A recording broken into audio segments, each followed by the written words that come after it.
తెలుగు రాష్ట్రాల్లో ప్రస్తుతం icon star Allu Arjun arrest వ్యవహారం కలకలం రేపుతున్న విషయం మనకందరికీ తెలిసిందే. అయితే లేటెస్ట్గా అందుతున్న సమాచారం ప్రకారం సినీ నటుడు అల్లు అర్జున్కు నాంపల్లి కోర్టు షాక్ ఇచ్చింది. దాదాపు 14 రోజులు రిమాండ్ విధించింది. దీంతో అల్లు అర్జున్ను చెంచులగూడ జైలుకు పోలీసులు తరలించనున్నారు.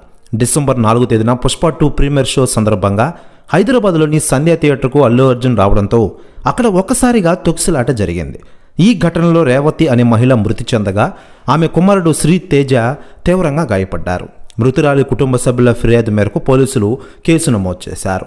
ఈ క్రమంలో శుక్రవారం ఉదయం అల్లు అర్జున్ నివాసానికి వెళ్లిన పోలీసులు ఆయన్ని అదుపులోకి తీసుకున్నారు. అక్కడి నుంచి చికటపల్లి పోలీస్ స్టేషన్కు తరలించిన విషయం మనకందరికీ తెలిసిందే. అయితే లేటెస్ట్గా అందుతున్న సమాచారం ప్రకారం అల్లు అర్జున్ అరెస్టుపై ఇప్పటికే సెలబ్రిటీలు స్పందిస్తూ ఉండగా తాజాగా పవన్ కళ్యాణ్ గారి వదిన మెగాస్టార్ చిరంజీవి గారి భార్య సురేఖ కొణిదెల గారు తాజాగా స్పందించారట. ఆమె మాట్లాడుతూ, నా అల్లుడు అల్లు అర్జున్ చేసిన తప్పేంటి? అనవసరంగా ఇలాంటి విషయాల్లో ఇరికించి నా అల్లుడిని అరెస్ట్ చేశారు. కానీ కొన్ని కారణాలు దీనికి మేము చెప్పలేం. తొందరలోనే నా అల్లుడు బయటకు వస్తాడు అంటూ సంచలన వ్యాఖ్యలు చేశారట కొణిదెల సురేఖ గారు.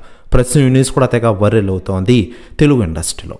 మరోవైపు నాంపల్లిలోని 9వ అడిషనల్ చీఫ్ మెట్రోపాలిటన్ మేజిస్ట్రేట్ ముందు హాజరుపరచగా వాదనలు విన్న న్యాయస్థానం 14 రోజులు రిమాండ్ విధించింది. కాగా ఈ కేసులు ఇప్పటివరకు 7గురిని అరెస్ట్ చేసిన విషయం మనకందరికీ తెలిసిందే.